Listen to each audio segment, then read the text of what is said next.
Hello YouTubes! Welcome back to yet another quarantine edition vlog. I was pretty excited about today. I wanted to do another bookshelf tour.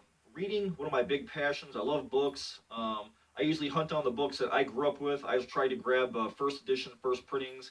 As you can see, I'm swimming in books. So other than classic cars and Halloween, reading's right up there at top of the mountain for me. I went through my bookshelves. I was kind of excited about today, so I dug through my bookshelves and found, I think, 6 or 7 books that I thought you guys would like. Pretty cool, they're important to me. And with yesterday's upload, I did a big taxidermy video and showed you guys a bunch of my bigger skulls. So, with keeping with that theme, I want to show you guys an old taxidermy book I got to start with. So, let's take a look and see what we got.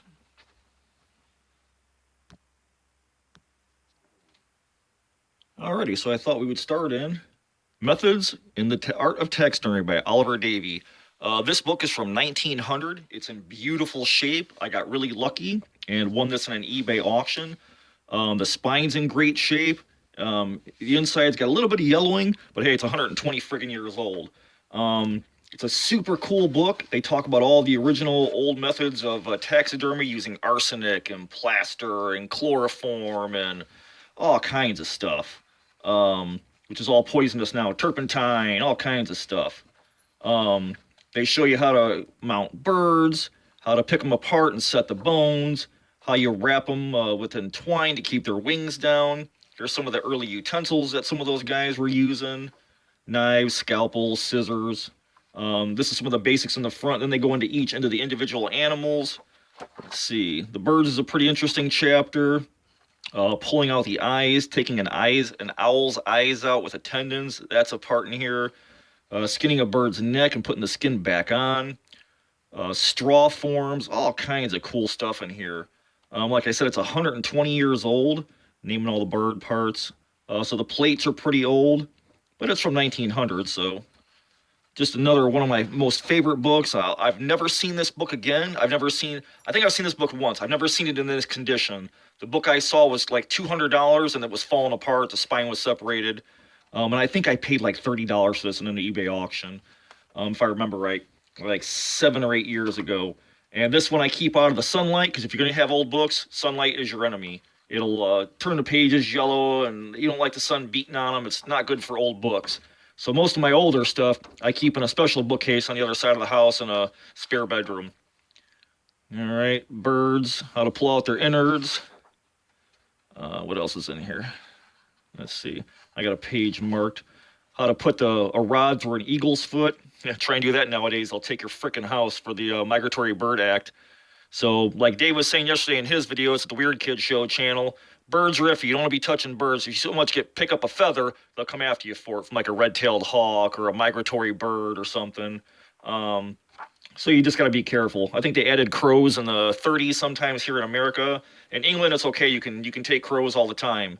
But here in America, highly illegal. More birds, bones. And this is one where they show you how to set an eagle's wings. So, can you imagine taxidermying an eagle today? You'd be in frickin' jail for the rest of your life, and the Uncle Sam would own your frickin' house and everything you own. So, just a cool book. I mean, they go through, birds is a pretty big section, how to make an old form with plywood and wires and little nuts and bolts, and straw, because that's how they filled them back in the day. They didn't have the foam bucks like we use nowadays for taxidermy. Fixing broken bird wings, fixing broken beaks is in here.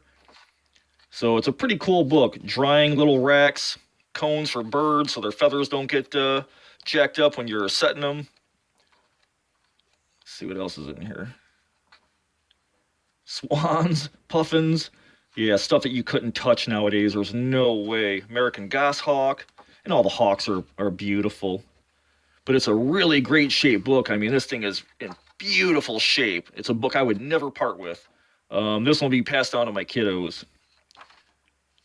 Black-beaked grill. Old pictures, fish, snakes, amphibians, crabs, dissecting frogs, their working system. So it's really kind of an anatomy book too, which is really cool. Doing big mammal heads, moose, big ram, buffalo, dogs. Okay, mounted dog heads. There you go. More old stuff. I mean, just a super cool freaking book. A baboon. I don't know, they did mounting dogs must have been a popular thing back in the day. Maybe in England where they had their hunting dogs. Of course, deer, otters. But just a super cool book. Started showing all the musculature of animals and stuff. So, an elephant. Imagine mounting a freaking elephant. It's in here. Another old school form, plywood screwed together. I mean, so it was really just kind of ragtag stuff, all kind of hacked together back in the day and then stuffed with straw. So a lot of those mounts didn't last very long. They didn't hold up very well. But again, it's a super cool book. I love it. Methods in the Art of Taxidermy. Badger, shut your face before I drop kick you. All right, I booted my little asshole cat. So, Methods in the Art of Taxidermy by Oliver Davey. Good luck if you can find it. I don't think you would have a very easy time coming across it. Again, I'm another big fan. This is The Secret of NIMH. This is the book that it came from. This is called Mrs. Frisbee and the Rats of NIMH. I think this is 71. This is a first edition, first printing. It's got some art in it, not too much. The book's a little bit different than the movie. There's a lot more detail, of course, in the book. 71, that's when this came out. So I was born in 73. But this is another one of my favorites. It's an ex-library book, so that hurts a little bit, but I don't care. I love the movie, and to have a first edition, first printing, yeah, I had to have it. So, big fan back when it used to come on cable back in the day. I'd watch this thing 3 times a day along with The Last Unicorn, Thorn Valley with the Rats. But this is the first edition, first printing that came out in 71. There was one drawing back there. This is another one of my faves. It's a great story, very cool. If you haven't seen the Secret of NIMH, man, you gotta go get that DVD right away and just watch it like 6 times in a day. Grandkids love it, the babies love it. It's a very cool story. And I've never read anything else by O'Brien, so I don't know. If he's got anything else good, I've never read it. But this is one of my favorites, Mrs. Frisbee and the Rats of NIMH. That's an original, like I said, first printing, first edition. That's what they look like. So if you want to get one for yourself, you got to go hunting on eBay or old bookstores. All right, next, another one of my favorites. When I was growing up, I don't know if you guys read Pippi Longstocking. We did back when I was in grade school. She had a pet horse. She had a pet monkey. This kid was awesome. She had the life. She lived in a big old house by herself. Got to do whatever the hell she wanted. This one's 1950.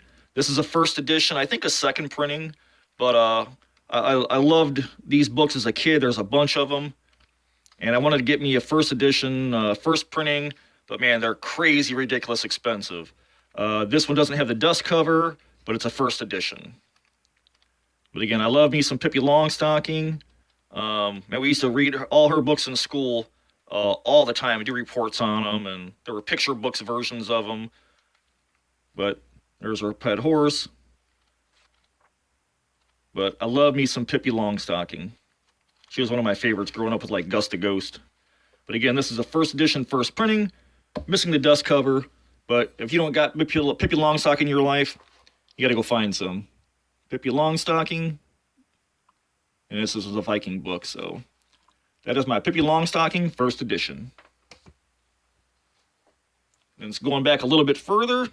I think this is 1952. This is the first edition, first printing of Charlotte's Web. Come on, everybody knows what this is. If you don't know what Charlotte's Web is, man, you must have been from another planet. But this is an original, first edition, first printing. I've had this one for years. I hunted it down. This will be passed down to my kiddos, too. I loved this story when I was a kid. It's one of like the first books you read in school. There's Charlotte and Templeton, and there's Wilbur. Just a really kind of small, old school book. I just love this book. I'm not a fan of like Stuart Little or anything like that. I love Trumpet of the Swan by E.B.White, but Charlotte's Web, oh man. Gotta have you some Charlotte's Web growing up. This is what the original looks like. The spines in blue.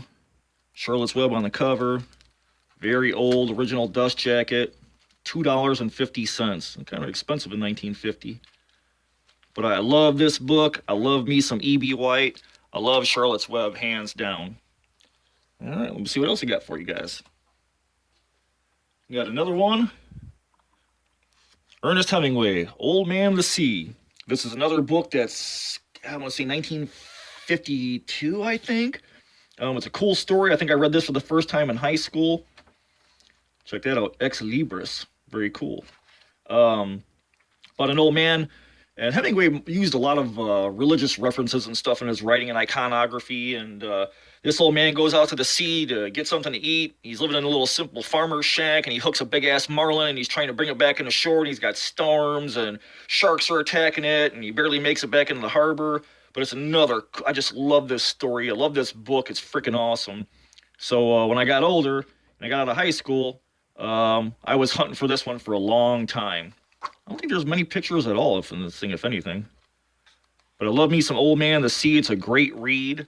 You can't go wrong with this book. I think this is one that was a required reading in high school. I'm not sure. What does the cover look like? Be careful because I don't have this one covered. It just says Ernest Hemingway, and then Old Man the Sea on the spine. But that's a first edition, first printing, Old Man the Sea. I want to say 1950, 50 or 52, I think. Another great book I love. I haven't read in a lot of years. I need to reread this. I really do like this book. Not a huge Hemingway fan, but I love this one. All right, last but not least, another one of my longtime favorites, Little House in the Big Woods. You're probably saying to yourself, what the hell is that? Well, come on, who has not watched Little House on the Prairie? Laura Ingalls Wilder. These are another set of books I read growing up when I was in high school, or not high school, grade school. I couldn't get enough of. This is actually the very first book before they moved to the plains. This is in the second book, Little House on the Prairie. The name of the TV show was taken from the second book. This is the first book, I think, when they were in Minnesota before they moved, and they moved out to the plains where the Indians attacked them and were taking over, and it was a mess. But this one's from 1932. I think this is the first original, not probably first printing or first edition, not a first printing. It's got some book plates in it. It's an old book. I love these stories, man. I can't get enough of them. I think there's 8 books altogether. It talks about Laura. This is back before Mary could see still, before she went blind. Pa playing his fiddle. They build a house in the next book out in the plains. They end up having to abandon it. It's another super cool set of books that, man, like if your grandbabies ain't reading this, oh man, this is something they're gonna wanna grow up with. I like to get them all original, but man, they're hard to find. When they do, they're expensive. People know what they got, so. This one's from 1932. So this book's almost 100 years old, whereas my first book, The Art of Taxidermy, 1900, that book is 120 years old. So, like I said, I'm a book whore. I want paper in hand. I don't do e-readers. A couple of smaller picks in here. But yeah, it's another series that I just love. It's like, man, this is great for kids to read.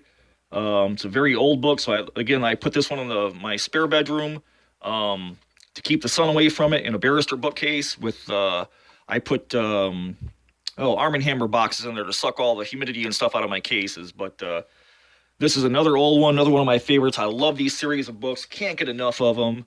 So that's my set of books for today. Hope you guys kind of enjoyed this. I'll pull the camera back. And I'll say goodbye. Alrighty, I hope you guys enjoyed this bookshelf tour. These are a bunch of my favorites. Have been in my life for a long time, since I was a little kid. Hopefully maybe you guys got something out of this. Maybe you guys go find one for yourself. You don't have to necessarily hunt for first printing, first edition, but I'm a book whore, so I do.